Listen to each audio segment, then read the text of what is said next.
Hello everyone, welcome to my YouTube channel. तो आज हम चर्चा करने जा रहे हैं क्लास 10th की सिविक्स की जो बुक है उसके पहले चैप्टर की चर्चा करने जा रहे हैं, जिसका नाम है सत्ता की साझेदारी। तो सत्ता की साझेदारी क्या होती है, जिसे इंग्लिश में हम पावर शेयरिंग कहते हैं। तो आज इस क्लास के अंदर हम पढ़ेंगे पावर शेयरिंग के बारे में कि पावर शेयरिंग होती क्या है। तो सबसे पहले बात करते हैं सत्ता की साझेदारी की, कि सत्ता की साझेदारी होती क्या है। तो उसके बारे में चर्चा करते हैं इस क्लास में। जब किसी शासन व्यवस्था में हर सामाजिक समूह है और समाज की क्या हो, भागीदारी होती है सरकार के अंदर। कहने का भाव है, अगर हम किसी एरिया में रह रहे हैं, वहां पर जितने भी समाज हैं उन सारों की जो शासन व्यवस्था में क्या होती है, भागीदारी होती है। उन सारों का क्या होता है, एक अहम रोल होता है। उसे हम क्या कहते हैं, उसे हम सत्ता की साझेदारी के नाम से जानते हैं। लोकतंत्र, डेमोक्रेसी का जो मूल मंत्र है वो है सत्ता की साझेदारी। अगर आप किसी देश में डेमोक्रेसी देखना चाहते हो कि डेमोक्रेसी होती क्या है, जहां पर प्रत्येक व्यक्ति का सरकार बनाने में क्या होता हो, हिस्सा होता हो, और वोट देने का प्रत्येक व्यक्ति को, चाहे वो गरीब हो, चाहे वो अमीर हो, चाहे वो किसी भी जाति से आता हो, और उसको वोट देने का पूरा अधिकार हो, और उसे भी हर नागरिक की तरह समान अधिकार प्राप्त हो, तो उसे हम क्या कहते हैं, उसे हम लोकतंत्र कहते हैं या डेमोक्रेसी कहा जाता है। अब इसमें आगे बताया गया है, किसी भी लोकतंत्र सरकार में हर नागरिक का हिस्सा होता है। मैंने आपको पहले ही बता दिया था कि कोई भी व्यक्ति हो जिसका गवर्नमेंट में क्या होता है, सरकार में नागरिक का हिस्सा होता है, और यह हिस्सा भागीदारी द्वारा संभव हो पाता है।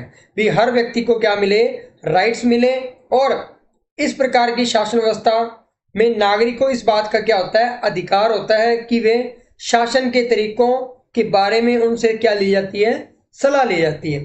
तो हमारा जो भारत है उसमें भी कुछ ऐसा ही सिस्टम है कि कोई भी जाति हो, किसी भी धर्म से बिलोंग करता हो, चाहे वो हिंदू हो, मुस्लिम हो, सिख हो, बौद्ध हो, ईसाई हो, किसी भी कैटेगरी का हो, अगर वो भारत का नागरिक है तो उसे वोट देने का और उसे समान अधिकार प्राप्त करने का क्या होता है, अधिकार होता है। और उसे हम क्या कहते हैं, लोकतंत्र कहते हैं। और हमारी भी क्या है, सत्ता की साझेदारी है।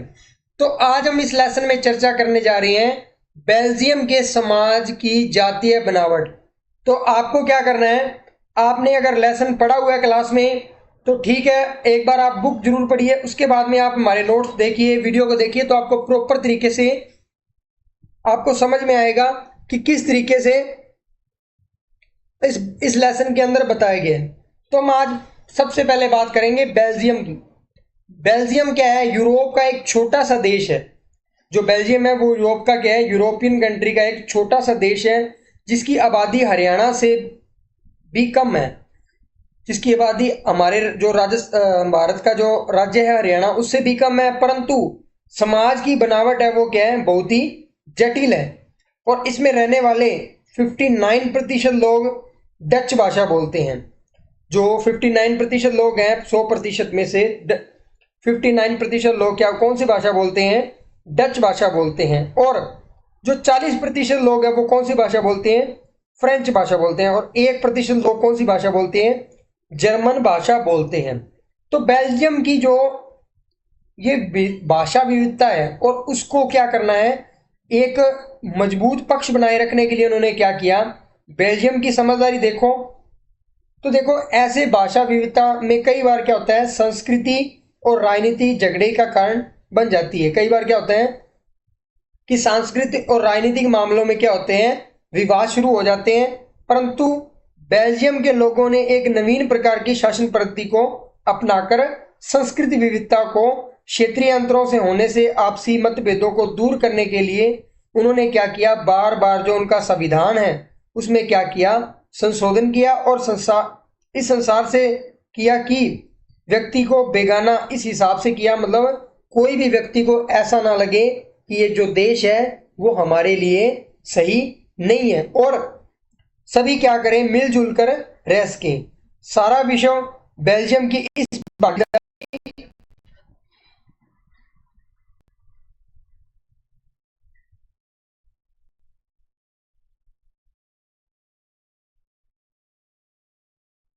सारा जो विषय है वो क्या कर रहा है, इस बेल्जियम की जो भागीदारी है उसकी क्या दे रहा है, दाद दे रहा है। क्यों? क्योंकि उन्होंने ऐसा सिस्टम बनाया कि कोई भी जो पक्ष है वो क्या हो, नाराज ना हो, और सब क्या करें, मिल बांट कर क्या करें, गवर्नमेंट को चलाएं। तो आगे हम लेसन में चर्चा करते हैं कि किस प्रकार से उन्होंने इस हिस्सेदारी को मजबूत बनाया।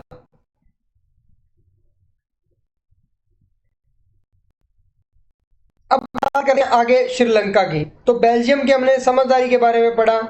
अब बात करेंगे श्रीलंका की मूर्खता की, किस प्रकार से उन्होंने, उनके भी यही प्रॉब्लम थी सेम, लेकिन किस प्रकार से उन्होंने क्या किया, एक जो ज्यादा, जिस जाति के जो लोग ज्यादा थे उनको क्या कर दिया, बढ़ावा दे दिया, और श्रीलंका के अंदर गृह युद्ध शुरू हो गया और थमने का नाम नहीं ले रहा। तो इसके बारे में पढ़ेंगे, दो एग्जाम्पलों के माध्यम से हम सत्ता की साझेदारी के बारे में समझेंगे। तो अब यहाँ पे श्रीलंका के समाज की जातीय बनावट। श्रीलंका क्या है, एक द्वीपीय देश है। द्वीपीय का मतलब होता है जिसके चारों ओर क्या हो, समुद्र हो और बीच में हो। जो श्रीलंका है वो भारत के दक्षिणी तट पर एक द्वीपीय देश है और कुछ किलोमीटर दूरी पर स्थित है। और जो इसकी आबादी है लगभग कितनी है, 2 करोड़ के लगभग है, अर्थात हरियाणा के बराबर है। बेल्जियम की भांति यहाँ भी क्या है, जातीय समूह में क्या हुए, लोग बटे हुए हैं। देश की आबादी का 74% भाग कौन रखता है, सीली जाति के लोग रखते हैं, जबकि 18% लोग यहाँ पर कौन सी जाति के हैं, तमिलिए के। और बाकी अन्य कौन सी जाति के समूह है, जैसे ईसाई भी है, यहाँ पर मुसलमान भी है। देश युद्ध की पूर्वी भागों में तमिल लोग क्या है, अधिक है। देश के जो पूर्वी भाग है वहां पर तमिलों का जो पूर्वी भाग है, इस तरीके से इस एरिए पे क्या है, जो तमिल लोग हैं वो क्या है, सबसे ज्यादा हैं। और जबकि देश के बाकी हिस्सों में सीली लोगों की बहुसंख्या में है। यदि श्रीलंका के लोग चाहते तो बेल्जियम की भली भांति अपनी जातीय मसले का कोई उचित हल निकाल सकते थे, परंतु वहां के जो बहुसंख्यक समुदाय हैं अर्थात सिहली ने क्या किया, बहुसंख्यकवाद ने को दूसरों पर थोपने का मतलब अपने जो संस्कृति हैं, अपने जो रीति रिवाज हैं, अपनी जो भाषा है वो क्या किया, दूसरों समुदायों पर क्या किया, थोपने का प्रयास किया। जिससे क्या हुआ, वहां पर आपस में क्या हो गया, गृह युद्ध शुरू हो गया और आज तक वो क्या हो रहा है, थमने का नाम नहीं ले रहा। अब बात करते हैं श्रीलंका में बहुसंख्यवाद की। बहुसंख्यवाद का अर्थ होता है बहुसंख्यक समुदाय अपने मन चाहे ढंग से देश का शासन चला सकता है। बहुसंख्या का मतलब है कि जिनकी संख्या देश के अंदर क्या है, सबसे ज्यादा है, वो क्या कर सकता है, वो दूसरों लोगों को दबा सकता है, उनको, अपने लोगों को सरकारी नौकरियों में लाभ दे सकता है। और इससे क्या होगा, जिनकी संख्या क्या होगी समाज में या समुदाय में क्या होगी, कम होगी, तो वो क्या करेगी, उनकी अवहेलना करेगी। सीलियों को विश्वविद्यालय और सरकारी नौकरियों में क्या दी देगी, प्राथमिकता देगी। कि श्रीलंका के अंदर जो सीली जाति के लोग हैं उनको क्या कर दिया, गवर्नमेंट जॉब में आरक्षण मिल गया, विश्वविद्यालयों में भी आरक्षण मिल गया, और सीली भाषा को क्या कर दिया, देश की राज्य भाषा घोषित कर दी। जिससे क्या हुआ, तमिलों की अवहेलना हुई, मतलब वहां के जो तमिल लोग थे उनकी क्या हुई, अवहेलना हुई। और 1956 में एक कानून पास किया गया जिसमें सीली समुदायों को सर्वोच्चता स्थापित करने हेतु एक नए संविधान और प्रावधान किया गया कि सरकार में बौद्ध मठ का क्या होगा, संरक्षण को बढ़ावा देगी। क्योंकि जो सीली लोग हैं वो किसको मानते हैं, वो बौद्ध धर्म को मानते हैं, और तमिली लोग कुछ तो हिंदू कुछ मुसलमान है, तो उनको बढ़ावा नहीं दिया गया। तो इस प्रकार से क्या हुआ, उनके बीच में क्या हो गया, एक गृह युद्ध शुरू हो गया। तो आगे हम देखेंगे इसके बारे में। अब बात करते हैं भारत की साझेदारी की, कि भारत में किस प्रकार की साझेदारी है।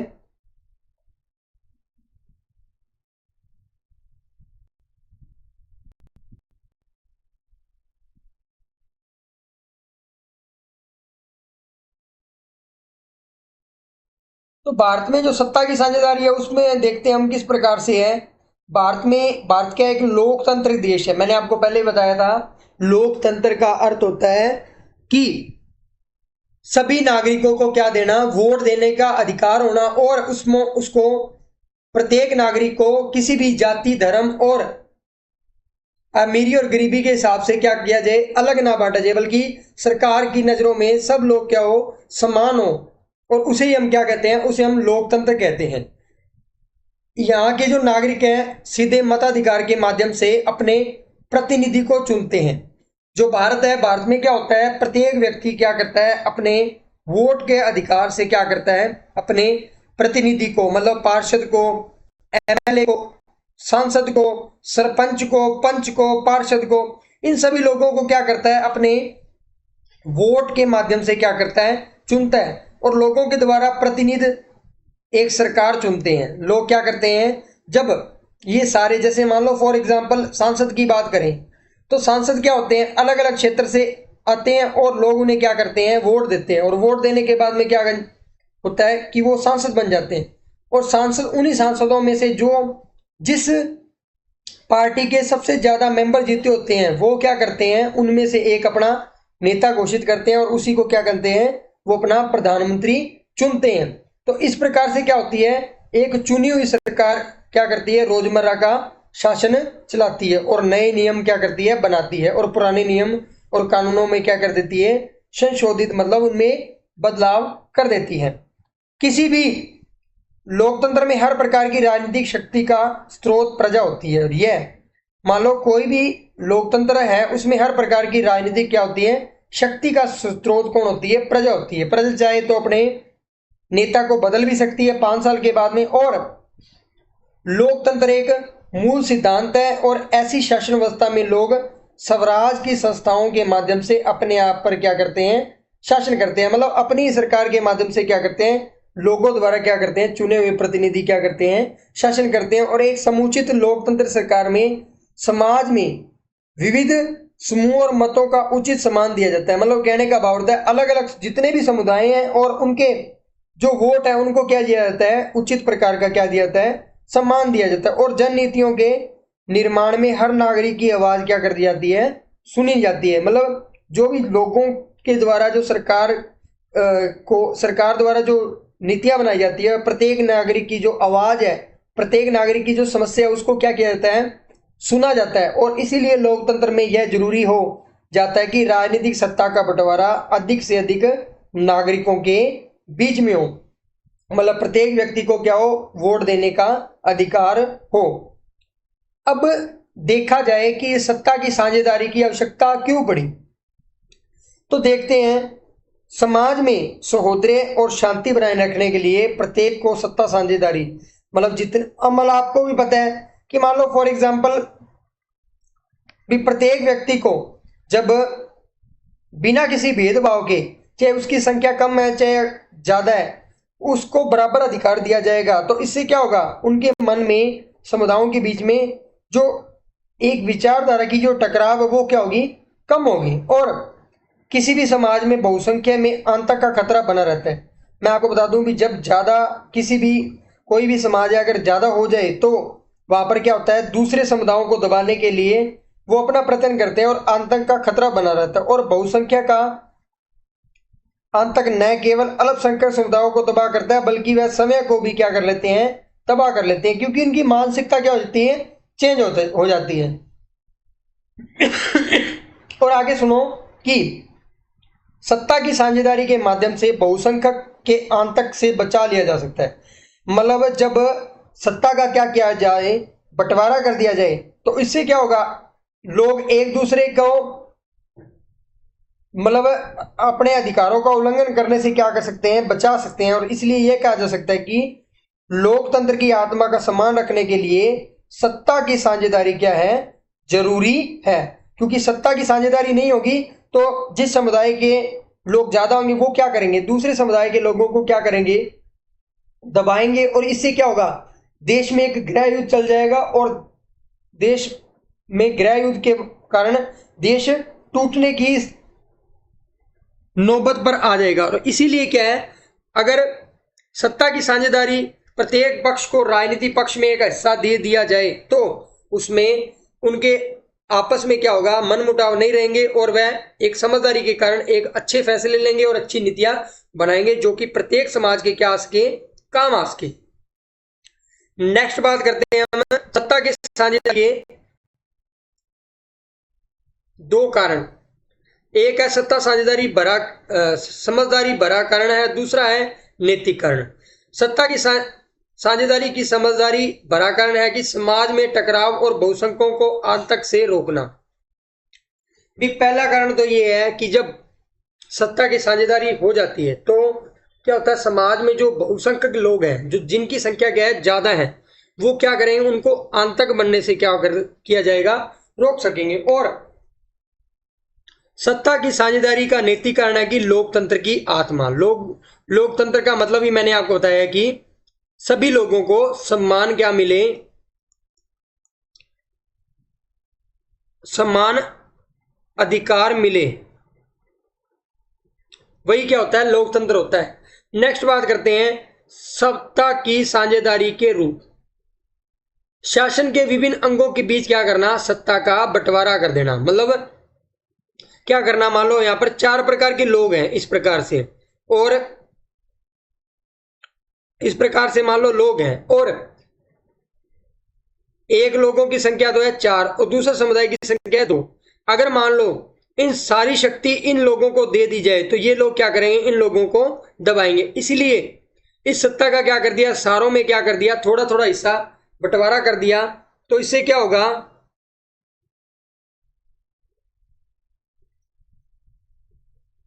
इससे उनके बीच में आपसी मनमुटाव नहीं होगा और वह क्या करेंगे, मिलजुल कर क्या करेंगे, काम करेंगे। अब बात करते हैं लोकतंत्र में शासन के विभिन्न अंगों के बीच क्या करना देना, सत्ता का बंटवारा कर देना। उदाहरण के लिए विधायिका, कार्यपालिका और न्यायपालिका के बीच क्या कर देना, सत्ता का बंटवारा कर देना। और इस प्रकार के बंटवारे में सत्ता के विभिन्न अंग एक ही स्तर पर रहकर अपनी शक्तियों का क्या करेंगे, प्रयोग करते हैं, और इसीलिए इस प्रकार के बंटवारे को क्षैतिज बंटवारा भी कहते हैं। और शासन के विभिन्न अंगों के बीच क्या कर देना, सत्ता का बंटवारे में यह सुनिश्चित हो जाता है कि शासन किसी भी एक अंग के पास सीमित नहीं हो, शक्ति न हो। यह विभिन्न संस्थाओं के बीच शक्ति का क्या कर देना, एक संतुलन सुनिश्चित करता है। कार्यपालिका का सत्ता का उपयोग करती है लेकिन वह संसद के अधीन होती है।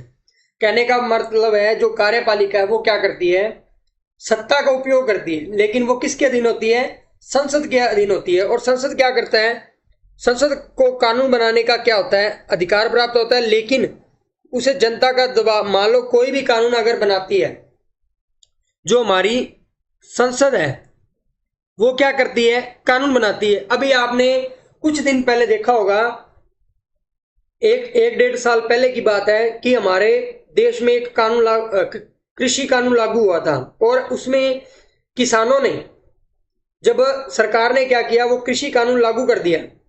और लेकिन उस कानून से क्या थे, जो हमारे किसान थे, जो यूपी के किसान हैं, हरियाणा के किसान हैं, राजस्थान के किसान हैं और पंजाब के किसान हैं, वो क्या थे, उस कानून से क्या थे, उन तीन कानूनों से नाराज थे। तो उन्होंने क्या किया, उसके लिए उन्होंने आंदोलन किया, और अंत में क्या हुआ, सरकार को क्या करना पड़ा, वो अपना कानून क्या लेना पड़ा, वापस लेना पड़ा। क्यों, क्योंकि उसमें जो जनता थी, वो जनता क्या थी, जनता को जवाब, मान लो जो भी कानून बनाया सरकार संसद ने, उसका जवाब किसको देना पड़ता था, संसद को, जनता को जवाब देना पड़ता था। अगर वो उससे संतुष्ट नहीं है तो वो कानून कभी भी लागू नहीं होगा। और वही उसी प्रकार हुआ कि न्यायपालिका इन दोनों से क्या होती है, स्वतंत्र होती है, और न्यायपालिका का काम यह देखना होता है कि विधायिका और कार्यपालिका के सभी नियम ढंग से पालन कर रही है या नहीं। जो न्यायपालिका होती है, वो जो हमारा सुप्रीम कोर्ट है, वो देखता है कि जो न्यायपालिका, जो कार्यपालिका और विधायिका, वो क्या कर रही है, सही तरीके से काम कर रही है नहीं। अगर नहीं करती तो वो क्या करती है, उसको, उस कानून को क्या कर देती है, रोक देती है। नेक्स्ट बात करते हैं हम आगे, विभिन्न स्तरों के बीच सत्ता का बंटवारा। भारत जैसे विशाल देश में सरकार चलाना के लिए यह जरूरी हो जाता है कि सत्ता का विकेंद्रीकरण। अब आप खुद सोच सकते हो कि जो भारत देश है उसमें विभिन्न प्रकार के लोग रहते हैं, हिंदू, मुस्लिम, सिख, ईसाई और अनेक भाषा के लोग रहते हैं, लेकिन फिर भी क्या रहते हैं, उन एक दूसरे के अधिकारों की, एक दूसरे के जो रीति रिवाज है उनका सम्मान होता है। क्यों? क्योंकि यहाँ पर कौन सा, यहाँ पर लोकतंत्र है। लोकतंत्र में जो सरकार होती है वो क्या करती है, पूरे सभी जो समुदायों के लोग हैं उनसे क्या करती है, उनका सम्मान अधिकार देती है। तो इसी प्रकार से हमारा इतना बड़ा जो देश है उसमें इतने अलग अलग जाति के लोग, अलग अलग भाषाओं के लोग होने के बावजूद भी क्या है, वो रह रहे हैं, मिलजुल कर एक साथ रह रहे हैं। तो उसका यही कारण है क्योंकि यहाँ पर लोकतंत्र है। अगर लोकतंत्र ना होता तो ये अधिक समय तक हमारा जो देश है उसका क्या हो जाता, बंटवारा हो जाता। तो इसमें पढ़ते हैं आगे कि जो भारत देश को चलाने के लिए यह जरूरी हो जाता है कि सत्ता का विकेंद्रीकरण हो। भारत सरकार को दो मुख्य स्तरों पर बांटा गया है, केंद्र सरकार और राज्य सरकार। हमारा जो भारत है उसमें कितने प्रकार की सरकारें हैं, दो प्रकार की। एक का नाम है केंद्र सरकार जो पूरे देश का क्या करती है, शासन करती है। एक होती है राज्य सरकार। जैसे फॉर एग्जांपल हम राजस्थान की बात करें तो राजस्थान में एक मुख्यमंत्री हो गया और पूरे देश में क्या हो गया, प्रधानमंत्री हो गया। तो इस प्रकार से प्रत्येक राज्य में क्या होता है, एक मुख्यमंत्री होता है और पूरे देश का क्या होता है, एक प्रधानमंत्री होता है। जो राज्य की सरकार होती है उसे हम क्या कहते हैं, राज्य सरकार। जो पूरे भारत की सरकार होती है उसे हम क्या कहते हैं, केंद्र सरकार।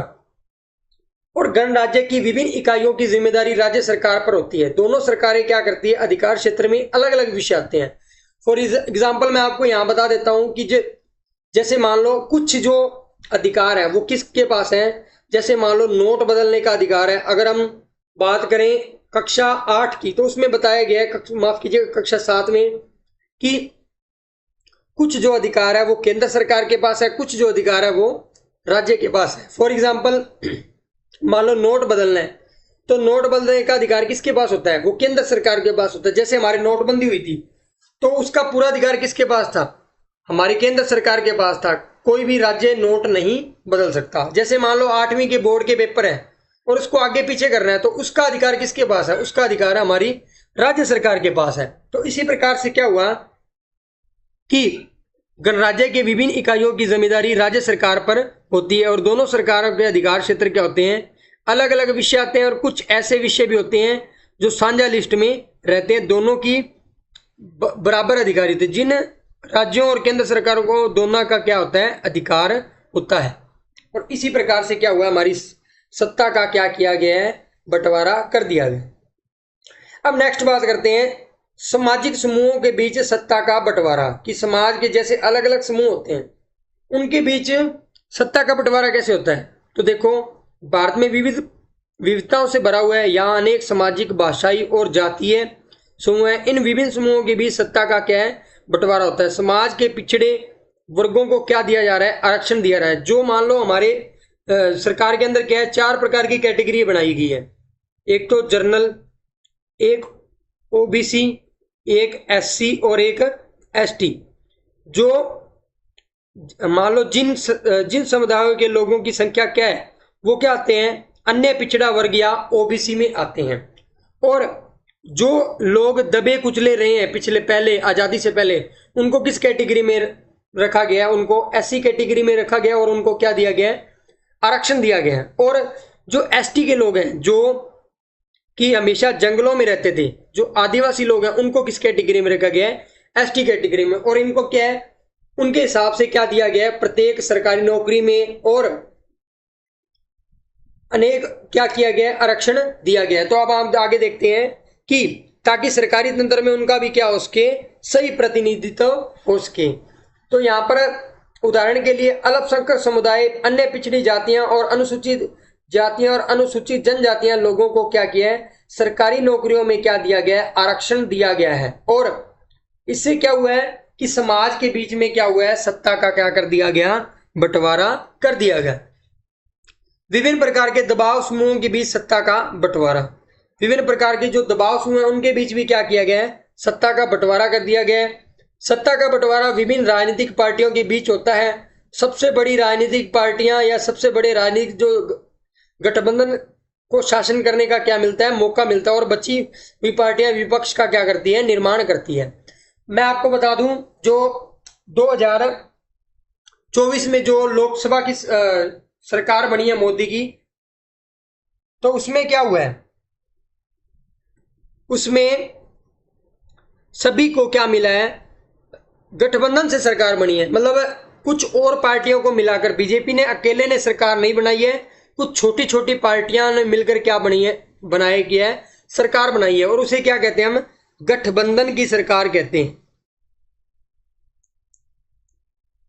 गठबंधन की सरकार कहते हैं। और बची हुई पार्टियां विपक्ष का क्या करती है, निर्माण करती है।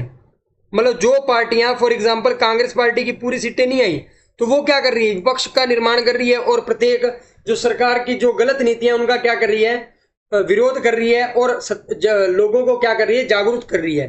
और विपक्ष का काम होता है सुनिश्चित की सत्तारूढ़ पार्टियों की इच्छा अनुसार काम करे। आगे देखते हैं हम, विभिन्न राजनीतिक पार्टियां,